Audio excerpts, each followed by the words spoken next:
Top live cricket മലയാളത്തിന്റെ പുതിയൊരു വീഡിയോയിലേക്ക് സ്വാഗതം.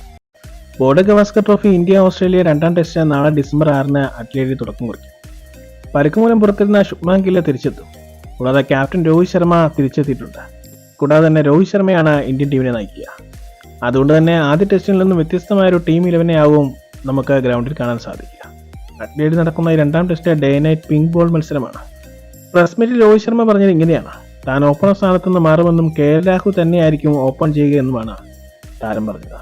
മധ്യനിരയിൽ ആവും താൻ കളിക്കാൻ സാധ്യത കൂടുതൽ. KL രാഹുലും SSC ജയ്സ്വാളും ചേർന്നാണ് ഓപ്പൺ ചെയ്തത്. ആദ്യ ടെസ്റ്റിൽ മികച്ച ബാറ്റിംഗ് ആണ് ഇരുവരും കാഴ്ചവെച്ചത്. ആ ബാറ്റിംഗ് പാർട്ട്ണർഷിപ്പാണ് ഇന്ത്യക്ക് വിജയം ഒരുക്കിയത്. അതുകൊണ്ട് തന്നെ അത് പൊളിക്കാൻ ഇന്ത്യൻ ടീം തയ്യാറാവാൻ സാധ്യത കുറവാണ്. രണ്ടാം ടെസ്റ്റിൽ ഡേ നൈറ്റ് പിങ്ക് മത്സരമായതിനാൽ ഇന്ത്യൻ ടീം കഠിന പരിശീലനത്തിലായിരുന്നു. അഡ്ലേഡ് പിച്ചിൽ മികച്ച പേസും ബൗൺസും പ്രതീക്ഷിക്കാം. ആദ്യ ഓവറിൽ മികച്ച ബോളിംഗ് ആയിരിക്കും ടീം കാഴ്ചവെക്കുക. കൂടാതെ മറ്റു ബോളുകളെ അപേക്ഷിച്ച് പിങ്ക് ബോളിൽ കൂടുതൽ പേസ് ഉണ്ടാവാൻ സാധ്യത കൂടുതലാണ്. ആദ്യ ടെസ്റ്റിന് ശേഷം ഇന്ത്യക്ക് പരിശീലനത്തിന് അവസരം അധികം ലഭിച്ചിട്ടുണ്ട്.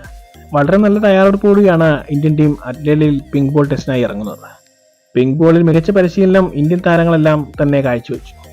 പ്രൈം മിനിസ്റ്റേഴ്സ് 11 നടത്തിയ പിങ്ക് ബോൾ മത്സരവും ഇന്ത്യക്കെതിരെ പരിശീലന മത്സരമായി തീർന്നിട്ടുണ്ട്. രാത്രിയിലും പകലുമായി നടക്കുന്ന ഈ രണ്ടാം ടെസ്റ്റിലും വിജയിച്ച് 2-0 ലീഡ് നേടുകയെന്നാവും ഇന്ത്യൻ ടീമിന്റെ ഉദ്ദേശം.